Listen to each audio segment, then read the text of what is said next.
I'm Sean. I'm Adam. And this is the Splash Zone. Splash Zone? This is the show where we cover aquatic horror films. And on this episode, we'll be covering Blood Surf.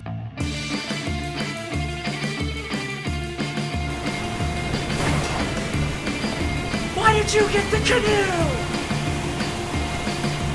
Battle faster! Where are we even going?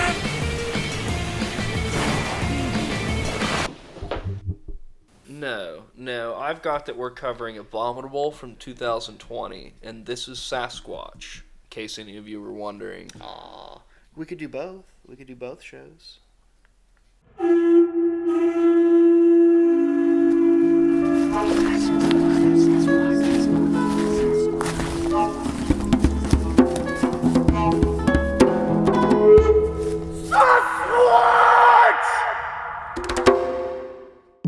But I guess, yes, this is SasqWatch, and we're actually going to be covering the 2020 version of Abominable. Right. Yes. This was the first one that I discovered after we started the show. You know, it just happens where you walk into your local Walmart, and you're strolling through the aisle, and you see the Bigfoot film sitting there, and it goes right into the basket. I've never had that experience. Don't be a dick, Bob. So a quick run through. Basically, it's about this group of scientists / mercenary soldiers. The scientists are always bringing mercenary soldiers with them. People. I guess I don't think the plot actually makes any sense when you say it out loud. The snow here is so strange. There's honestly not a lot here to talk about the characters, so we're just gonna, we wanted to do a more visual kind of thing with this one. Unfortunately, we couldn't find officially licensed Abominable action figures. I searched for them. They don't exist. So what I did was I went to the flea market and I grabbed a handful of the cheapest action figures I could find. Starts out with Dr. Martin. He's, running through the woods. He's holding a flower. He's got a flower in a jar. He falls. And then he's reaching for it. He knocks the jar over and the flower falls out. He gets dragged away. So Kit Fisto's done. Sorry if you're a fan. He dies about as quick in this as he does in the battle in that third movie. Then 5 of our main characters all kind of stumble in through the door of the rustic cabin. Yeah, they said they went for a rustic feel. I think they went for a whatever cabin they could get kind of feel. So they get here and they're like, we're the team that's here to get the flower.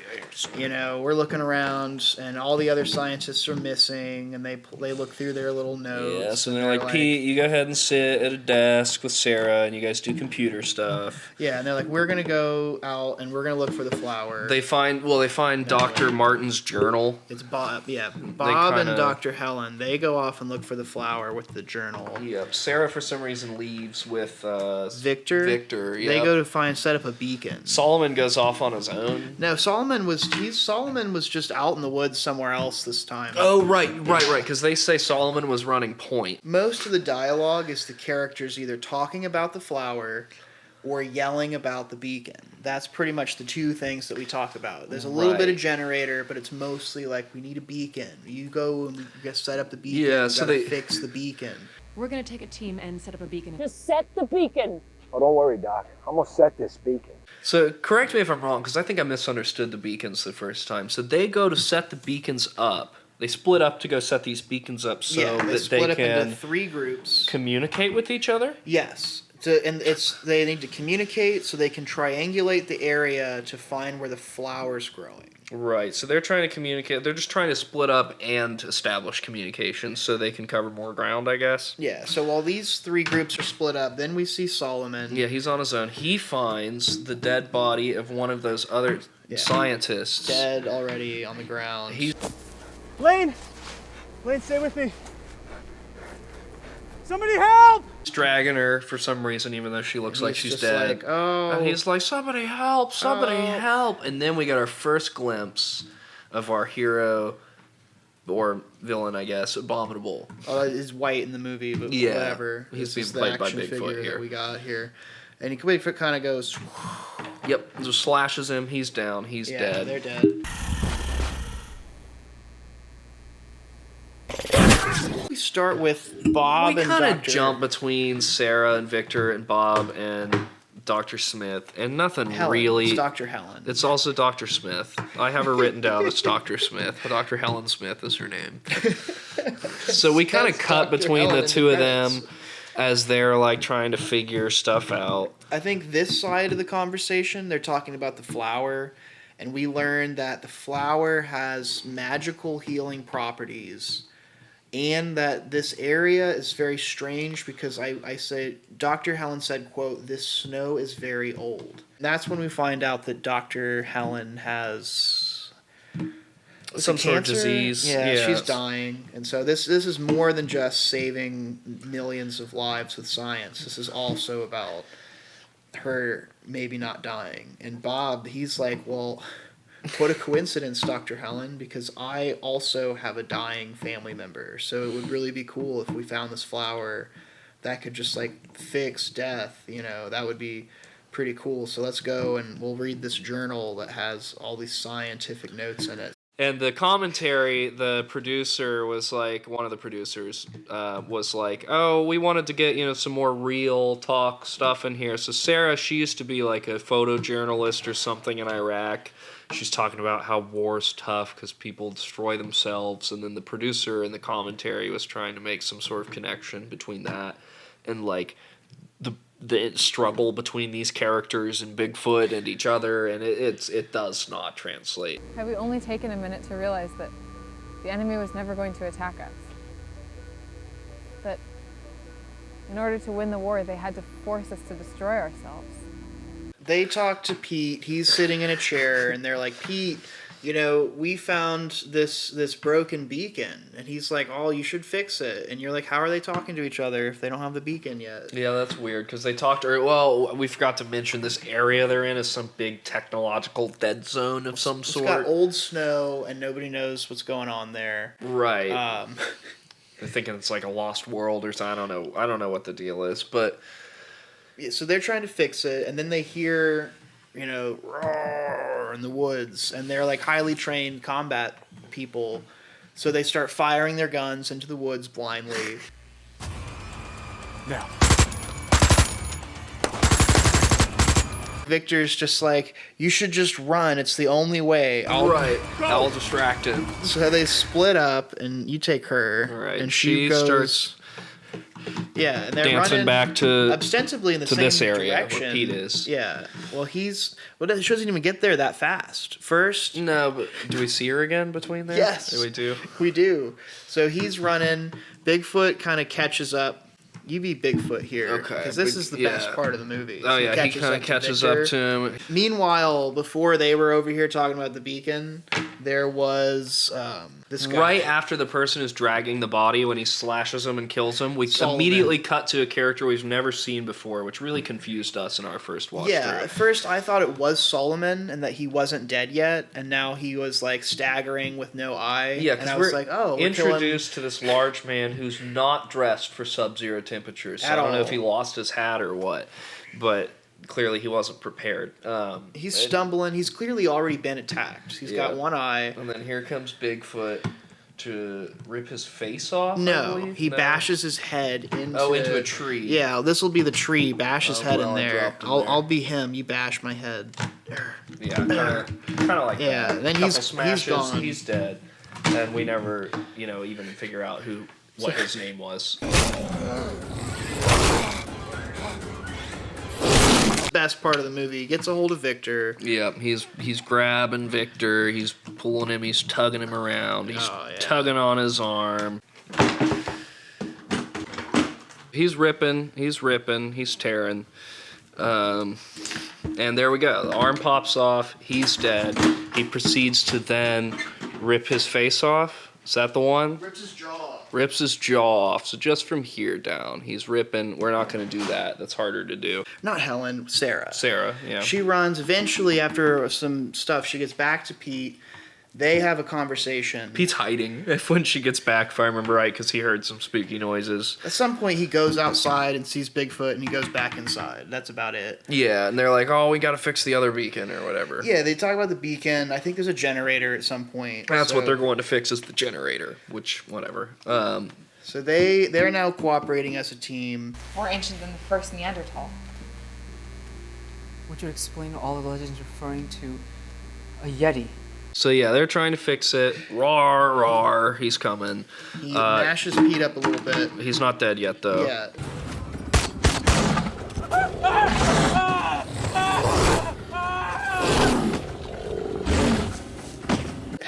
Sarah uses a flashlight. Oh, Bigfoot Imagine can't. a flashlight. if you Bigfoot will. doesnting like flashlight in Yeah. his eyes, as Pete explains in a nearly unintelligible sentence after this. I flashed the light at it and it went away. If it's all you think it is, then his eyes adjusting to a higher cover of the spectrum should be damaging, like staring into the sun. Anyway, yeah, he gets up and he's like, "Oh, hey, I'm not dead." And she's like, "Yeah, I shined a light in his eye." And he was like, "Oh, it's..."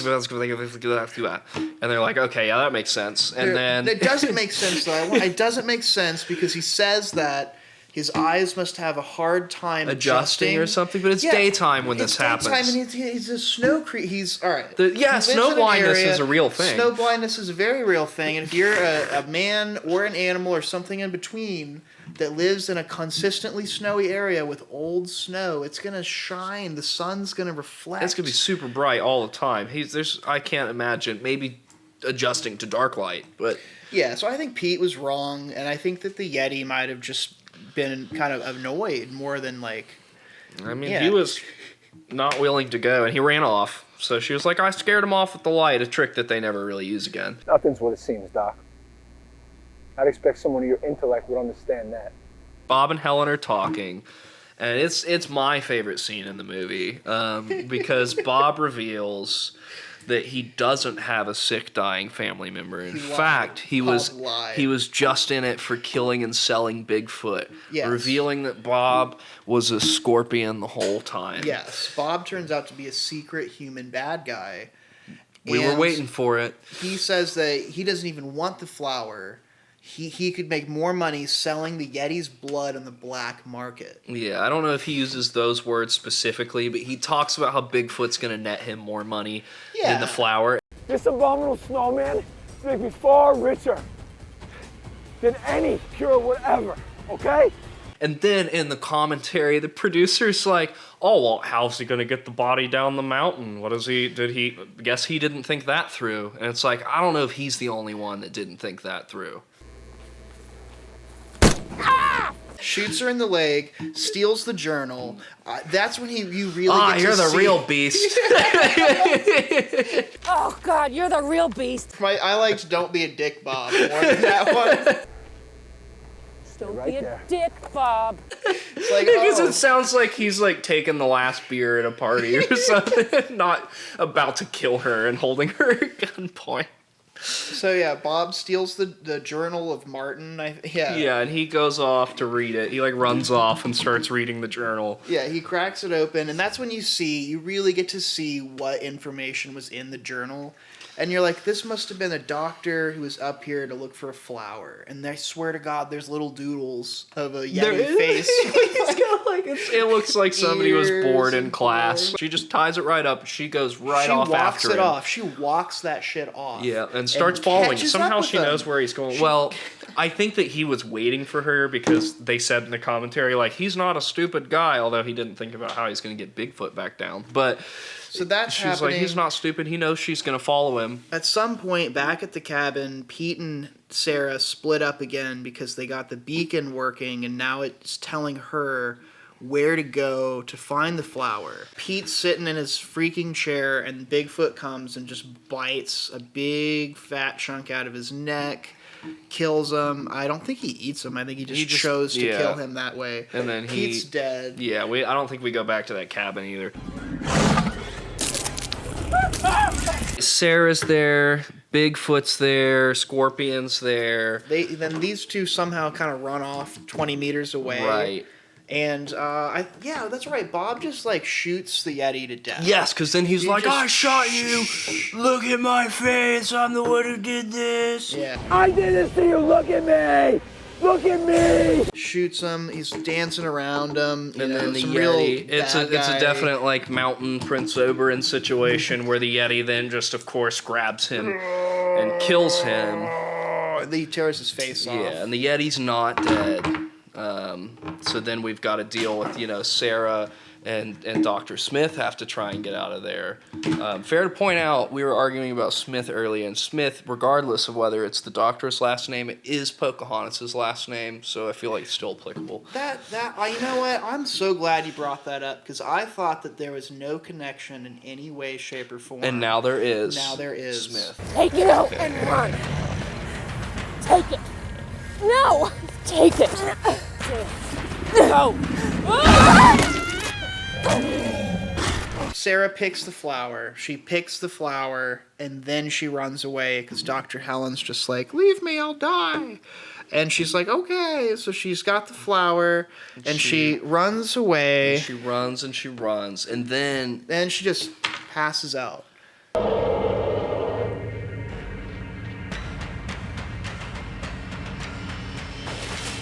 And then she wakes up. Do we even have anyone to play the officer? Here we go. We got Mr. Ponytail here to play the producer who does the commentary for the whole movie. That's right. It's interesting. We get to see a little bit of Miss I don't remember. Congo. Her last name was Congo. Miss Congo. Right. She's sitting in the car. Ostensibly, we believe she has the flower. Yeah, we believe she's got the flower. We've seen this ending in a couple of our movies where character passes out, they wake up, they're with the ranger or whatever, or they get to the car and they pass out and they wake up and they're like, oh, somebody saved you. So it's like, this isn't too weird. We get to it. The ranger shows up. She's like, yeah, things have been pretty weird around here. She's like, did you see it, Dr. Helen? And she's like, no, you were all alone. We found you all alone. And she's like, oh my God, what is this place? She's like, well, the locals they're all riled up. They call it the Night of the Yeti. And we're just like, what do you mean locals? What do you mean they're riled up? And then she's just like, we're in a mountain. And she's like, yeah, things have been pretty strange around here with all the dinosaurs and all the flying hee-haws and dinosaurs. Yeah. Flying. And then it ends. What's the name of this town? This place hasn't had a name in years. You would think, with all the dinosaurs and flying hee-haws and whatnot floating about. No, wait. The very last thing that happens is she says, what is this place called? And the ranger is like, we should really come up with a name for it. And then she kind of nods and walks away. Credits. And in the commentary, I'm like, okay, so we're going to get some answers here. And she was like, well, one, that's me. I like to make a little cameo in every movie. I'm like, well, that's cool, I guess. And she was like, yeah. So she was like, I love the way this movie ends. She was like, I love that we just keep you hanging. And I'm like, I don't know if that's the best way to describe what you did. I don't know if you left me hanging.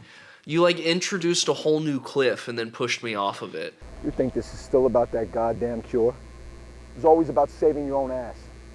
What about your wife, your kid? I don't got a family, doctor.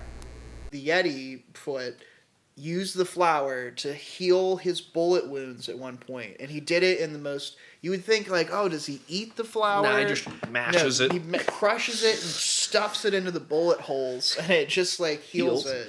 You could have worked together. You didn't have to shoot Dr. Helen. You could have just been like, you take the flower, I'll shoot and kill and drain the blood of the Yeti, and we'll both go back home with what we want. Helen never suggested that she didn't want the Yeti to die. I don't think anybody cared about that. No, they wanted the flower. And Bob didn't want the flower. He hated the flower, in fact. Yeah, he was like, I'm not going to make money off of a cure for all diseases. I'll make more money off the body of Bigfoot. I kind of disagree with Bob on that.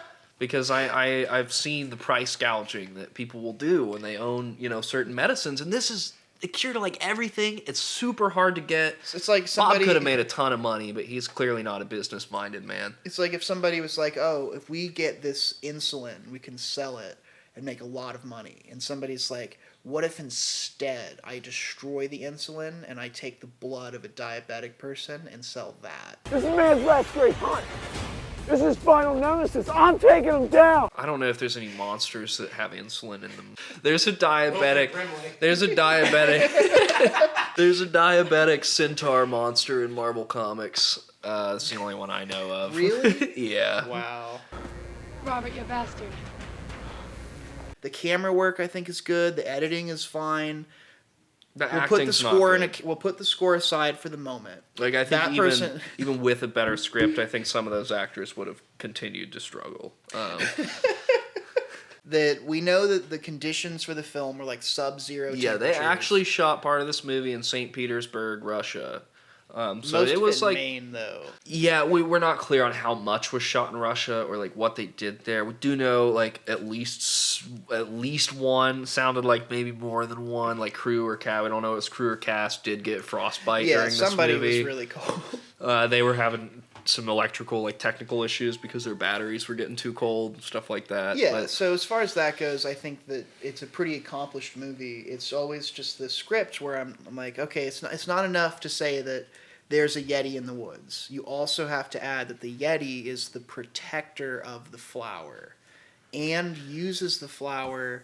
oh, he's to immortal heal- too, yeah, it's as far as immortal. I understand, because they talk about this snow being like tens of thousands of years old. So this Yeti has been using this plant and keeping guard over it as sort of an immortal protector. Yeah, so it lives in this anomaly. Anomalic, as the she says in the thing, this anomaly area Is a dead zone where technology doesn't work and there's dinosaurs and flying hee-haws and a Yeti and a magic flower. And yeah, all that stuff is there. I was fine with just it being a group of people in the woods. But we went further than that.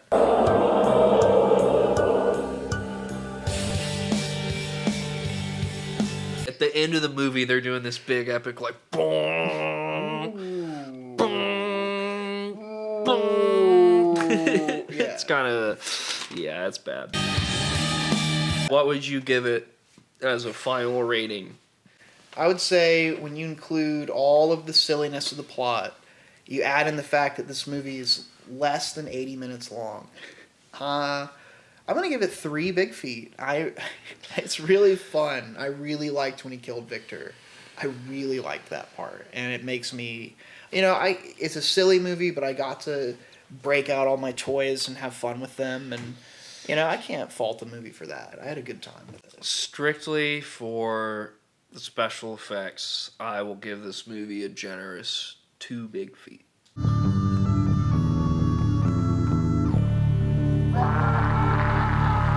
So this was a Yeti, which again we've posited is the same thing as Bigfoot. Yep. Abominable, Yeti, more Bigfoot, Sasquatch, shooting.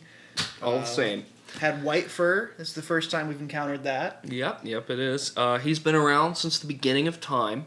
Yeah, he is eternal in this film. We're also told that the Yeti is the protector of the flower. So we know that the Yeti is aware of the flower, uses the flower to heal itself, and will go to any lengths to kill anyone that tries to pick the flower. I'd like to point out that this time Bigfoot is actually really big. He's huge in this movie. Pretty large. He might actually be large. 10 to 12 feet, which is like something that we haven't really actually seen. They always want to tell us he's that big, but like he's usually just pretty wide. Yeah, kind of fat, a little chubby, a little bit of a belly in this movie, but that's fine. So we'll give him that. He doesn't seem interested in eating them this time, like normal. No, I don't think he ate Pete. It's possible. It doesn't say he didn't, but it seemed like there were. I don't know that. Again, I don't know that the Yeti eats anything. We might be looking at a supernatural figure in this film. There's no Bigfoot vision here, and we do only see him in the day. He can be prone to rage-fueled attacks, like he might come after somebody who angered. I mean, that's pretty much any There's animal, also a little bit of but stalking, though. So he makes decisions about how to attack each prey. It's not just the same thing every time. And at one point, they mention that they believe he's testing their strength. So it seems as though he wants to get a good feel for who they are before he goes after them. Although that's just a proposition that they make. So I'm also going to throw this out there that based on how quickly the Yeti was able to move from location to location, it did seem like this Yeti had Jason Voorhees-esque teleportation powers, or was just incredibly fast because they moved all over the forest.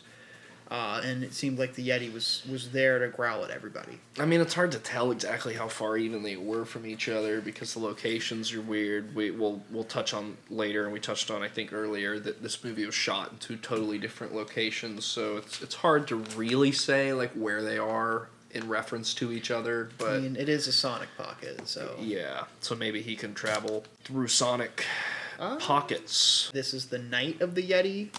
So apparently this Yeti has a knight. Yeah, there's some culture around him. Yeah. We talk about the locals. We don't really know who they are or what their situation is. I'm not going to think too much about it because clearly they just wanted to leave us hanging, so they don't want to actually give much. I don't think they thought that hard about what this place was. I think at the end of the day, the film leaned more in the mythical legend side of things than the feral animal side of things. Yeah, which on one hand, I should like that, but I didn't hear because they didn't lean into it enough, I think. I was a little confused by it, but at the end of the day, I had enough fun watching the Yeti murder people that I was like, whatever. I had enough fun doing that I would watch a compilation video of just the 3 or 4 scenes that I thought were fun, and then skip the rest of the movie. Welcome to Statsquatch, where we crunch the numbers. So, Bigfoot was in this movie for 2 minutes and 40 seconds. Not the worst, not the best, but on the better side. Bigfoot killed 8 people in this movie, 5 of which were on screen, 3 of which were off screen. There's only one Bigfoot, or Abominable, to contend with here. And we're thinking, as far as location, that we're somewhere north of 40-degree latitude. And that will do it for Statsquatch this time. On the next episode of SasqWatch, we're going to be covering something a little bit different. It's not going to be just horror films this season. For our last film we're going to cover, We like to do, yeah, we said earlier at the beginning, like our What Is This Show About episode, that we wanted to try and do at least one that was something different each time. Yeah. And we said we were going to stray away from, especially the TV shows, but also the, like, Finding Bigfoot kind of documentaries. Yeah. But we decided to make an exception for this one entry from, I believe, 2020. It might have been 2019. I believe it is 19's Bigfoot Girl. Yes. So this one's available on Amazon, I do believe. Yeah, it used to be on Hulu. That's where we Originally watched it? Yeah. Oh, is it available on Amazon then? Now it is. Now it is. Okay. So now it's available on Amazon. We'll be watching it again. Feel free to watch it for yourselves. It's fairly short. It is a documentary. It does not take place in a fictional world. I don't know that I want to... I mean, it kind of does. A little bit, yeah. It takes place in a fictional world that's a little closer to our real one.